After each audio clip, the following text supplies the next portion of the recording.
తెలంగాణలో పార్టీ మారిన ఎమ్మెల్యేల అనర్హత పిటిషన్ పైన సుప్రీంకోర్టు కీలక తీర్పు వెల్లడించింది. ఈ వ్యవహారంలో తెలంగాణ హైకోర్టు డివిజన్ బెంచ్ ఇచ్చిన తీర్పును సుప్రీంకోర్టు కొట్టేసింది. వీలైనంత త్వరగా లేదంటే 3 నెలల్లోగా స్పీకర్ నిర్ణయం తీసుకోవాలని సిజేఐ బిఆర్ గవాయ్ నేతృత్వంలోని ధర్మాసనం ఆదేశాలు జారీ చేసింది. అంతేకాదు ఈ సందర్భంగా కీలక వ్యాఖ్యలు కూడా చేసింది సుప్రీం ధర్మాసనం. న్యాయస్థానమే అనర్హత వేటు వెయ్యాలి అన్న విజ్ఞప్తిని తోసిపుచ్చింది సర్వోన్నత న్యాయస్థానం. ఇక ఎమ్మెల్యేల అనర్హత విషయంలో సుప్రీంకోర్టు ఇచ్చినటువంటి తీర్పు ఒక 3 నెలల్లోగా స్పీకర్ నిర్ణయం తీసుకోవాలని మళ్ళీ స్పీకర్ చేతిలో పెట్టింది. సో మరి స్పీకర్ ఇందాక మనం చూసాం, గడ్డం ప్రసాద్ మాట్లాడారు, న్యాయ నిపుణులతో చర్చిస్తామని చెప్పారు. సో మరి రెండు పార్టీలు అటు బీఆర్ఎస్ కావచ్చు కాంగ్రెస్ కావచ్చు రెండు కూడా ఈ తీర్పును స్వాగతిస్తున్నాయి. తమకు అనుకూలంగా ఉన్నాయంటే తమకు అనుకూలంగా ఉంది అంటూ కూడా స్టేట్మెంట్స్ కూడా వస్తున్నాయి. ప్రస్తుతం మనతో ఈ విషయాలపైన మాట్లాడేందుకు మాజీ ఎమ్మెల్సీ రాజకీయ విశ్లేషకులు ప్రొఫెసర్ కె నాగేశ్వర్ గారు మనకు లైవ్లో జాయిన్ అవుతున్నారు. నమస్తే నాగేశ్వర్ గారు.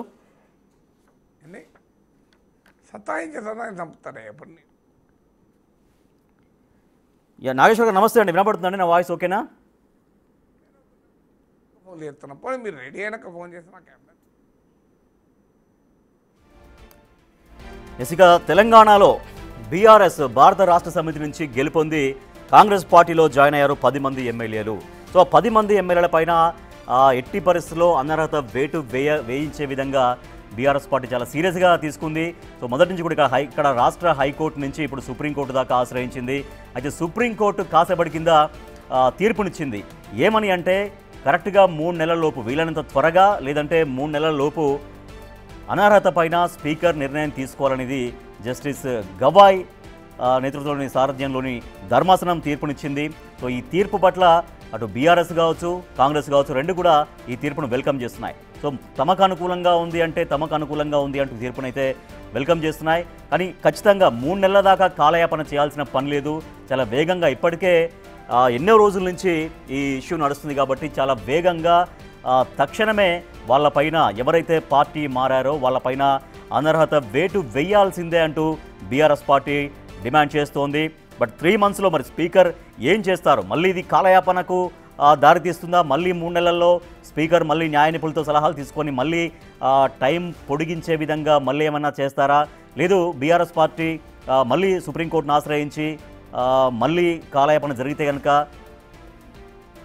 మరో రకమైనటువంటి పోరాటం చేస్తుందా అనేది కూడా చూడాల్సినటువంటి అవసరం ఉంది. మొత్తం ఒక 74 పేజీల తీర్పునైతే సుప్రీంకోర్టు వెలువరించింది. ప్రస్తుతం మనతో జాయిన్ అయ్యారు రాజకీయ విశ్లేషకులు ప్రొఫెసర్ కె నాగేశ్వర్ గారు.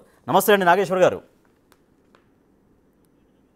నమస్తే నాగేశ్వర్ గారు, సుప్రీంకోర్టు తీర్పు మొత్తం 74 పేజీల తీర్పు అయితే ఇచ్చింది. సో ఈ తీర్పుని రెండు పార్టీలు స్వాగతిస్తున్నాయి. సో ఎవరికి వారు అనుకూలంగా దీని పట్ల రియాక్ట్ అవుతున్నారు. సో యాక్చువల్గా సుప్రీంకోర్టు చెప్పినటువంటి ఆ టైం బౌండ్ ఏదైతే ఉందో 3 నెలల్లోగా స్పీకర్ నిర్ణయం తీసుకోవాలి అనేది. సో ఒకవేళ మరి ఖచ్చితంగా నిర్ణయం తీసుకోవాల్సిందేనా? మళ్ళీ కాలయాపన జరిగేటువంటి అవకాశం కావచ్చు, అటువంటి ఆస్కారం కనబడుతుందా? సో ఓవరాల్గా సుప్రీంకోర్టు తీర్పు ఎట్లా ఉంది, మీరు ఎట్లా అనలైజ్ చేస్తారు? అంటే సుప్రీంకోర్టు చాలా స్పష్టంగా చెప్పింది ఏంటంటే స్పీకరు నిర్ణయం తీసుకోవాలని యాంటీ డిఫెక్షన్ లాలో ఉంది.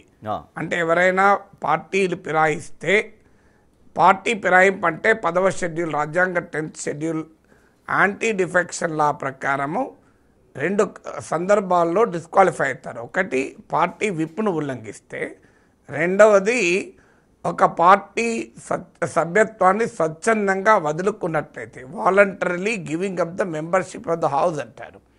ఈ 2 సందర్భాల్లోనూ ఒక సభ్యుడు ఒక పార్టీ నుంచి గెలిస్తే ఆ పార్టీ విప్ను ధిక్కరించిన ఆ పార్టీ సభ్యత్వాన్ని వాలంటరీలీగా వదులుకున్నట్లయినా డిస్క్వాలిఫై కావాలి. అయితే ఈ డిస్క్వాలిఫై పిటిషన్లపై నిర్ణయం తీసుకునే అధికారం స్పీకర్కి ఇచ్చారు. ఇవాళ సుప్రీంకోర్టు చెప్పింది ఏంటంటే స్పీకర్కి ఎందుకు ఇచ్చారు, ఎంత వీలైనంత త్వరగా ఈ పిటిషన్ల పైన నిర్ణయం జరగాలి. ఇది కోర్టులకు వెళితే ప్రొసీజరల్ డిలేస్ అయ్యే అవకాశం ఉంటుంది. అందువల్ల సత్వరం ఈ పిటిషన్ల పరిష్కారం కొరకు 10వ షెడ్యూల్ రాజ్యాంగంలో 10th షెడ్యూల్లో స్పీకర్కు నిర్ణయాధికారం ఇచ్చారు. కానీ స్పీకర్లు ఏం చేస్తున్నారు? ఒక తెలంగాణలోనే కాదు, దేశమంతా ఏం చేస్తున్నారంటే వారు రాజ్యాంగంలో 10వ షెడ్యూల్ ఫిరాయింపు నిరోధక చట్టంలో ఇంకో ఈ టైం పీరియడ్లో తీసుకోవాలని లేదు గనక వారు ఆ శాసనసభ పదవీ కాలం టెన్యూర్ పూర్తయ్యేంత వరకు నిర్ణయాలు తీసుకోవడం లేదు. దీన్నే సుప్రీంకోర్టు ఏమన్నంటే ఇది operation successful but patient died లాంటి సిచ్యువేషను. మీరు ఇలా స్పీకర్ నిర్ణయాలు తీసుకోకుండా నిరవధికంగా వాయిదా వేయడం వల్ల ఫిరాయింపు చేసినటువంటి సభ్యులు ఫిరాయింపుదారులు లాభం పొందుతున్నారు. ఇది రాజ్యాంగంలోని 10వ షెడ్యూల్ లక్ష్యాలకే విరుద్ధం. ఎందుకంటే ఆ లక్ష్యాలను కూడా సుప్రీంకోర్టు పేర్కొంది. ఆ లక్ష్యాలు అంటే ఈ పార్టీ ఫిరాయింపులు అనేది it has become an evil, political ఈవిల్గా మారింది. ఇది భారత ప్రజాస్వామ్యాన్ని అండర్మైన్ చేస్తుంది కనుక దీన్ని తక్షణం ఆపడానికి ఈ చట్టం తెస్తున్నామన్నారు. కానీ స్పీకరు నిరవధికంగా వాయిదా వేస్తూ నిర్ణయం తీసుకోకపోవడం వల్ల 10వ షెడ్యూల్ రాజ్యాంగంలోని ఫిరాయింపు చట్టం లక్ష్యాలు జరుగుతున్నాయి అని చెప్పింది. అందువల్ల స్పీకర్కు 3 నెలల్లో నిర్ణయం తీసుకోవాలి అని చెప్పింది. వాస్తవానికి ఇదే కాదు, మీకు కేశం మేఘచంద్ర సింగ్ కేసులో 2020లోనే ఇలాంటి ఆదేశం కోర్టులు ఇచ్చింది. అంటే 3 నెలల్లోనే స్పీకర్ నిర్ణయం తీసుకోవాలని. మహారాష్ట్ర ఎమ్మెల్యేల, శివసేన ఎమ్మెల్యేల కేసులో కూడా మీరు సత్వర నిర్ణయం తీసుకోవాలని చెప్పింది. ఇటీవల గవర్నర్లు, రాష్ట్రపతులు కూడా బిల్లుల్ని యాజ్ సూన్ యాజ్ పాసిబుల్ అమలు నిర్ణయం చెప్పాలంటే వాళ్ళు నిరవధికంగా దాన్ని వాయిదా వేస్తే సుప్రీంకోర్టు ఈ మధ్య తీర్పు చెప్పింది. ఒకవేళ గవర్నర్లు ప్రెసిడెంట్ కనుక కొన్ని వీటి మీద 1 మంత్లో, కొన్నిటి మీద 3 మంత్లో నిర్ణయం తీసుకోకపోతే నిర్ణయం తీసుకున్నట్టుగానే భావిస్తాము అని తమిళనాడుకు చెందిన 10 బిల్లులు అలా చట్టాలైపోయాయి గవర్నరు, రాష్ట్రపతి ఆమోదం లేకుండానే. అందువల్ల సుప్రీంకోర్టు ఏమన్నది, స్పీకరు నిర్ణయాలపైన కోర్టులు సాధారణంగా జోక్యం చేయకూడదు. స్పీకరు నిర్ణయాలు లేదా నిర్ణయాలు చేయకపోవడం అనేది they are not immune to judicial review అని చెప్పింది. ఇటువంటి కండిషన్స్లో అంటే స్పీకర్ నిర్ణయం తీసుకోవడానికి సహజంగా ఎంత టైం పడుతుంది? దాన్ని అసలు కేసు ఏంటో చూసి నిర్ణయం తీసుకోవచ్చు కదా. ఎందుకు మరి ఇంత కాలయాపన, ఎందుకు నెలలుగా కాలయాపన అనేది బేసిక్గా ఎందుకు జరుగుతూ ఉంటుంది? అందులో ఏముంది మిత్రమా ప్రశ్న? మీకు తెలుసు, నాకు తెలుసు. నన్నడికి ఏం చేస్తారు? అది రాజకీయాలకు జరుగుతుంది. స్పీకర్ రాజకీయ కంపల్షన్స్లో ఉంటారు, అది కూడా సుప్రీంకోర్టు పేర్కొంది. అందులో నిర్ణయం ఎందుకు జరుగుతున్నా అన్నది మనకు ముఖ్యం కాదు. అది అందరూ తెలిసిన విషయమే కదా, రాజకీయాలకు జరుగుతుంది.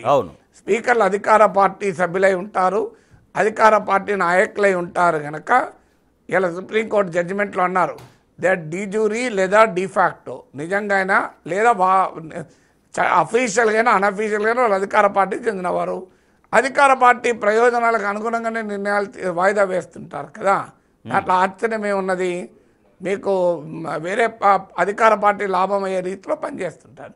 ఇక్కడ కీలకమైన కాన్స్టిట్యూషనల్ క్వశ్చన్ ఏంటంటే, ఒకటి, స్పీకర్ నిర్ణయం న్యాయ సమీక్షకు అతీతమా కాదా?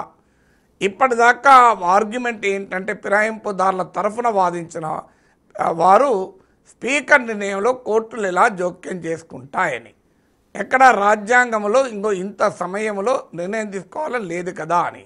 అయితే ఇవాళ సుప్రీంకోర్టు స్పష్టంగా ఏం చెప్పిందంటే, నిజమే కిహోటా హోలన్ కేసులో సుప్రీంకోర్టు ఇచ్చిన తీర్పు ప్రకారం స్పీకర్ నిర్ణయాలలో చాలా ఉంటుంది. కానీ అదే సమయంలో కిహోటా హోలన్ కేసులో కూడా ఇది చారిత్రాత్మక తీర్పు ఫిరాయింపు చట్టం పైన. ఎందుకంటే ఫిరాయింపు నిరోధక చట్టం రాజ్యాంగబద్ధమే అని సుప్రీంకోర్టు కిహోటా హోలన్ కేసులో తీర్పు చెప్పింది.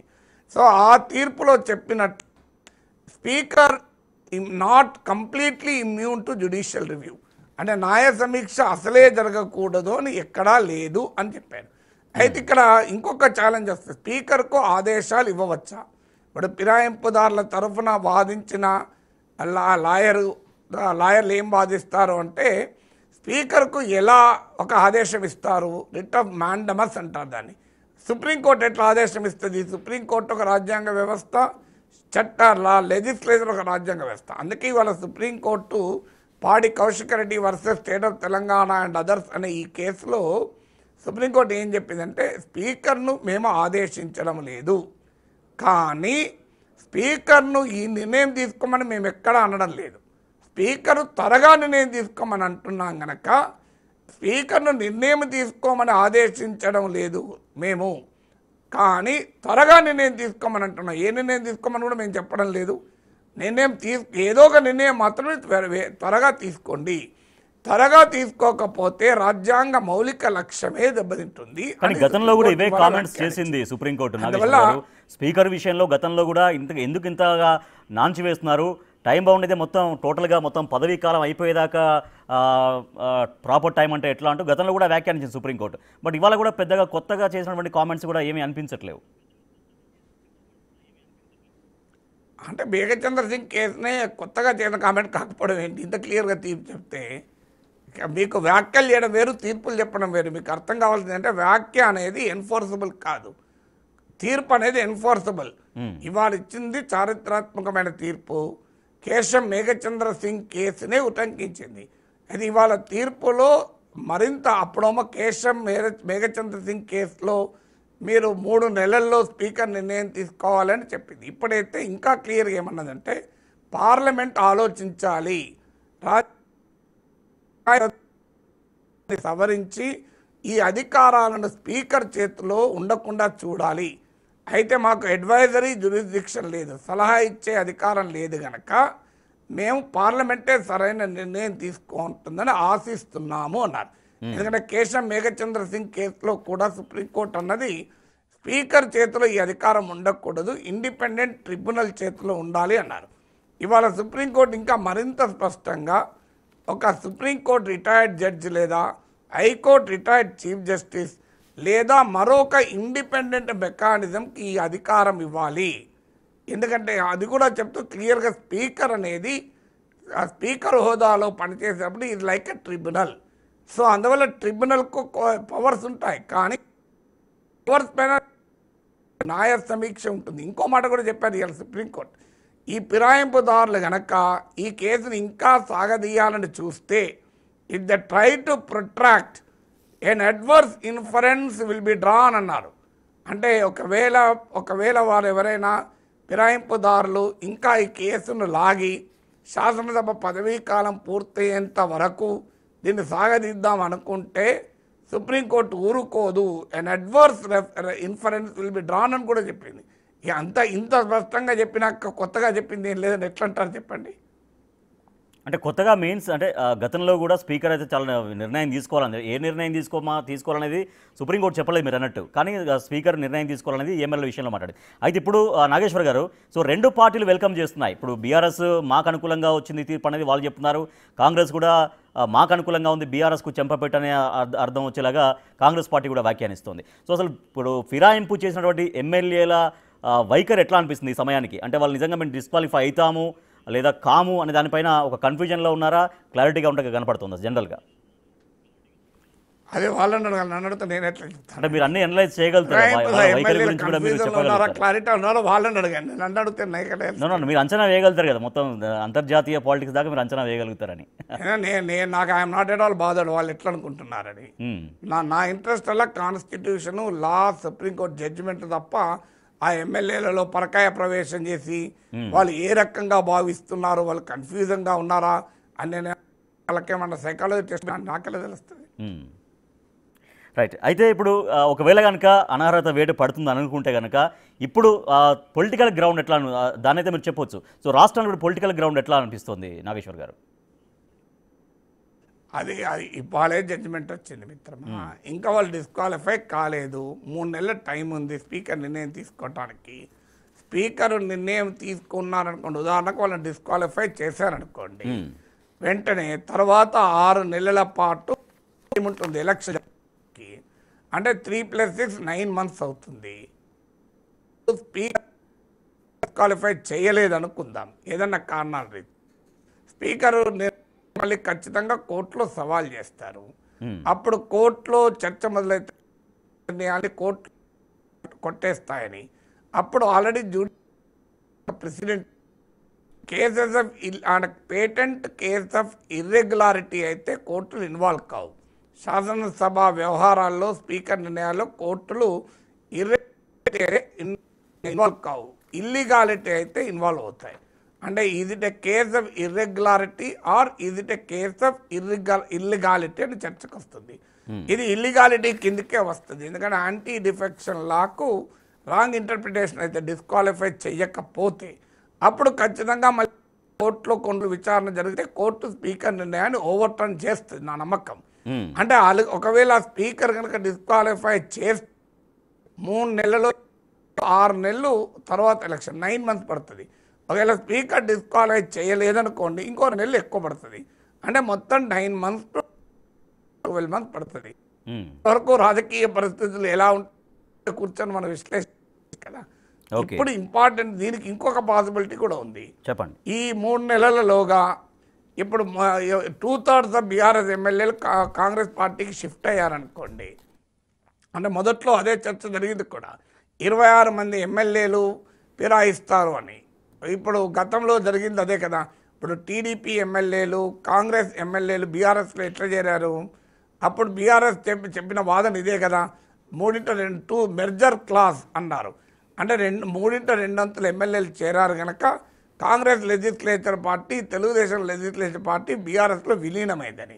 తెలుగుదేశానికి చెందిన 4 రాజ్యసభ సభ్యులు బీజేపీలో చేరిన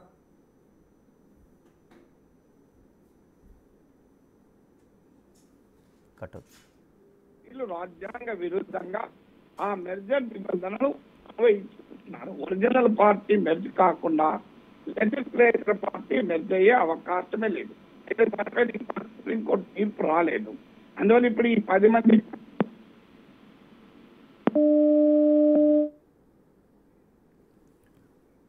రైట్ కాల్ డిస్కనెక్ట్ అయినట్టుంది. జస్ట్ బీఆర్ఎస్లో గెలిచినటువంటి 10 మంది ఎమ్మెల్యేలు కాంగ్రెస్లో జాయిన్ అయ్యారు. సో ఫిరాయింపు ఎమ్మెల్యేల పైన ఎట్టి పరిస్థితుల్లో వేటు వేయించే విధంగా బీఆర్ఎస్ మొదటి నుంచి కూడా ముందుకే వెళ్తుంది. న్యాయపరంగా ఉన్నటువంటి అన్ని అవకాశాలని ఉపయోగించుకుంటుంది. అయితే కాసేపటి కింద సుప్రీంకోర్టు స్పష్టమైన తీర్పునిచ్చింది.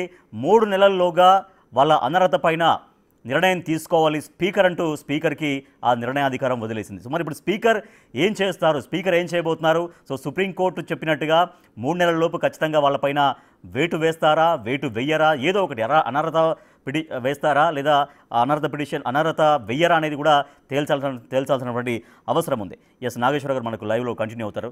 ఎస్ నాగేశ్వర్ గారు, అయితే 3 నెలలు సుప్రీంకోర్టు చెప్పినటువంటి విషయం, ఒకవేళ కనుక 3 నెలల్లో కూడా స్పీకరే ఏమి నిర్ణయం తీసుకోలేకపోతే తర్వాత సుప్రీంకోర్టు మళ్ళీ ఏమన్నా దీనిపైన మళ్ళీ జోక్యం చేసుకునే అవకాశం ఉంటుందా?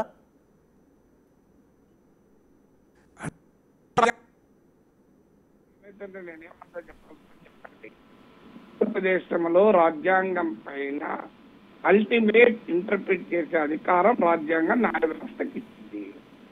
అంత భారతదేశంలో legislature is not supreme, judiciary కూడా సుప్రీం కాదు. మీకు రాజ్యాంగం సుప్రీం, రాజ్యాంగం ప్రకారం చట్టాలు చేసే అధికారం చట్టసభలకు ఉంది. ఆ చట్టాల అమలు రాజ్యాంగబద్ధమా కాదా చెప్పే అధికారం కోర్టులకు ఉంది. దేశ అత్యున్నత న్యాయస్థానం ఇచ్చిన తీర్పును కూడా నేను పాటించను స్పీకర్ అంటే అది రాజ్యాంగ సంక్షోభం అవుతుంది, కాన్స్టిట్యూషనల్ క్రైసిస్ అవుతుంది. కాన్స్టిట్యూషనల్ క్రైసిస్ అయినప్పుడు దేశం ఏమవుతుంది? ప్రపంచంలో మీరు అనేక దేశాలు ఇలా గందరగోళంలో పడి సర్వనాశనం అయ్యాయి. మనం కూడా అది కోరుకుందామా? రూల్ ఆఫ్ లా ఉండాలి, రూల్ ఆఫ్ కాన్స్టిట్యూషన్ ఉండాలి అనుకుంటే సుప్రీంకోర్టు ఇచ్చిన తీర్పు ఫైనల్, ఇట్ ఇస్ అల్టిమేట్. ఇక దానికి ఇంకో అటు ఇటు ఏముండదు. లేదు మీకు ఏమైనా పార్లమెంట్ మళ్ళీ చట్టంలో మార్పు చేసి సో ఎన్ని రోజులైనా తీసుకోవచ్చు స్పీకరు అని కనుక చట్టం చేస్తే ఆ చట్టం పార్లమెంటు తెలంగాణ కొరకు చేయదు, కాంగ్రెస్ పార్టీకి లాభం అయ్యడానికి బీజేపీ ఎందుకు చట్టం చేస్తుంది? సో అందువల్ల ఇప్పుడు మనము ఊహాగానాలు చేయలేం. యాజ్ ఆఫ్ టుడే సుప్రీంకోర్టు ఏం చెప్పిందనే మాట్లాడగలం. రైట్. ఎస్ ఎస్ అయితే చివరిగా నాగేశ్వర్ గారు, సో ఇప్పుడు కనుక సుప్రీంకోర్టు ఆదేశాల అనుసారం స్పీకర్ నిర్ణయం తీసుకొని ఖచ్చితంగా అనర్హత వేటు వేస్తే గనక ఇక తర్వాత జరిగేటువంటిది సరే మళ్ళీ ఉప ఎన్నిక రావడం కావచ్చు, ఇవన్నీ సహజంగా జరుగుతూ ఉంటాయి. సో మరి న్యాయ నిపుణులతో సలహాలు తీసుకుంటామని చెప్తున్నారు. సో న్యాయ నిపుణులు ఎటువంటి ఇంకా దీంట్లో కాలయాపన చేసేటువంటి ఆస్కారం ఉంటుందా? న్యాయ నిపుణులతో ఎటువంటి సలహాలు తీసుకునే అవకాశం ఉంటుంది జనరల్గా? ఎవరైనా న్యాయ నిపుణుల సలహాలు తీసుకోవచ్చు, తప్పేముంది. కాలయాపన న్యాయ నిపుణులు చేస్తే సుప్రీంకోర్టుకి ఏం సంబంధం? సో న్యాయ నిపుణులు కాలయాపన చేస్తే సుప్రీంకోర్టు సంబంధం లేదు కదా. Of course, న్యాయ నిపుణులతో సంప్రదించేది సుప్రీంకోర్టు కాదు, స్పీకర్ సంప్రదించేది. అవును. మీరు సుప్రీంకోర్టు సంప్రదించడం లేదు కదా. సుప్రీంకోర్టు ఇచ్చిన డెడ్ లైన్ 3 months. 3 months లోపలే న్యాయ నిపుణులతో సంప్రదించాలి. సుప్రీంకోర్టు ఎక్కడ చెప్పిందా నేను 1 year న్యాయ నిపుణులతో సంప్రదిస్తాను అని స్పీకర్కు, మీరు 7-2 ఏళ్ల దాకా న్యాయ నిపుణులతో సంప్రదిస్తూ ఉండండి అని సుప్రీంకోర్టు చెప్పిందా? ఇవ్వలేదు. న్యాయ నిపుణులు సంప్రదించేది స్పీకరు, సుప్రీంకోర్టు కాదు. మరి అలాంటప్పుడు న్యాయ నిపుణుల సంప్రదింపుల పేరిట దాన్ని మరింతగా సాగదీసే అవకాశం ఎక్కడుంటుంది మీకు ఇందులో? అందుకే సుప్రీంకోర్టు క్లియర్గా చెప్పింది, డిఫెక్టింగ్ ఎమ్మెల్యేస్ గనక దీన్ని ప్రొట్రాక్ట్, దీన్ని ఇంకా ఏదో ఒక పేరిట లాగితే, సాగదీస్తే an adverse inference will be drawn అన్నది. ఇంతకన్నా క్లియర్గా ఏమైనా హెచ్చరిస్తుంది? అడ్వర్స్ ఇన్ఫరెన్స్ అంటే మీరు ప్రతికూల చర్య తీస్తున్నారు అని. అంటే అది రేపు అది కంటెంప్ట్ ఆఫ్ కోర్టుకు అవుతుంది. స్పీకర్ కనుక ఈ పీరియడ్లో మీరు నిర్ణయం తీసుకోకపోతే అది క్లియర్గా కోర్టు ధిక్కార నేరం అవుతుంది. అయితే స్పీకర్ను ఉద్దేశించి అంత పెద్ద మాట సుప్రీంకోర్టు అనదు, ఎందుకంటే స్పీకర్ కూడా కాన్స్టిట్యూషనల్ ఆఫీస్ కనుక. అందుకే ఎమ్మెల్యేలను ఉద్దేశించి క్లియర్గా చెప్పింది, మీరు కనుక దీన్ని ఏదో రూపాన మళ్ళీ సాగదీస్తే ఇది అడ్వర్స్ ఇన్ఫరెన్స్ డ్రా చేయాల్సి వస్తుంది అన్నాడు. ఇంతకన్నా ఎక్కువ ఏముంటుంది? అడ్వర్స్ ఇన్ఫరెన్స్ అంటే కోర్టు ధిక్కార నేరం అవుతుంది, కంటెంప్ట్ ఆఫ్ కోర్టు. మనకు అర్థం కావాల్సింది అయితే స్పీకర్కు రాజ్యాంగము అధికారాలు ఇచ్చింది. Speaker is not above constitution, constitution is above speaker. రాజ్యాంగము స్పీకర్కి ఇచ్చిన అధికారాలని రాజ్యాంగబద్ధంగానే స్పీకర్ ఉపయోగించాలి తప్ప నా ఇష్టం వచ్చినట్టు ఉపయోగిస్తా అంటే నడవదు కదా. Right. Thank you so much professor Nageswar garu. Thank you so much అండి, మీ సమయాన్ని బిగ్ టీవీకి ఇచ్చి మేము విశ్లేషణ చేసినందుకు థ్యాంక్ యూ సో మచ్ అండి. రైట్, ఇక బీఆర్ఎస్ నుంచి గెలిచినటువంటి 10 మంది ఎమ్మెల్యేలు కాంగ్రెస్ పార్టీలో జాయిన్ అయ్యారు, ఫిరాయించారు. సో ఫిరాయింపు ఎమ్మెల్యేల పైన చాలా సుప్రీంకోర్టు తీవ్రంగానే రియాక్ట్ అయింది. సో మళ్ళీ ఫిరాయింపుదారులు కాలయాపన చేయొద్దు, మళ్ళీ ఎటువంటి ప్రయత్నాలు చేసినా కూడా రాజ్యాంగ ఉల్లంఘనే అవుతుందంటూ సుప్రీంకోర్టు స్పష్టంగా చెప్పింది. దాంతోపాటుగా స్పీకర్కి 3 నెలల గడువు ఇచ్చింది. ఆ 3 నెలల్లోగా వీలైనంత త్వరగా కంప్లీట్ చేయాలి, లేదంటే 3 నెలలలోపు ఖచ్చితంగా అనర్హత పిటిషన్ల పైన నిర్ణయం తీసుకోవాలి, అనర్హత కంప్లైంట్స్ పైన నిర్ణయం తీసుకోవాలనేది స్పీకర్కి సుప్రీంకోర్టు చాలా స్పష్టంగా చెప్పినటువంటి ఆదేశాలు. సో స్పీకర్ అయితే న్యాయ నిపుణులతో సంప్రదింపులు చేస్తామంటున్నారు. సో మరి 3 నెలల్లో దీనిపైన ఎటువంటి నిర్ణయం జరుగుతుందో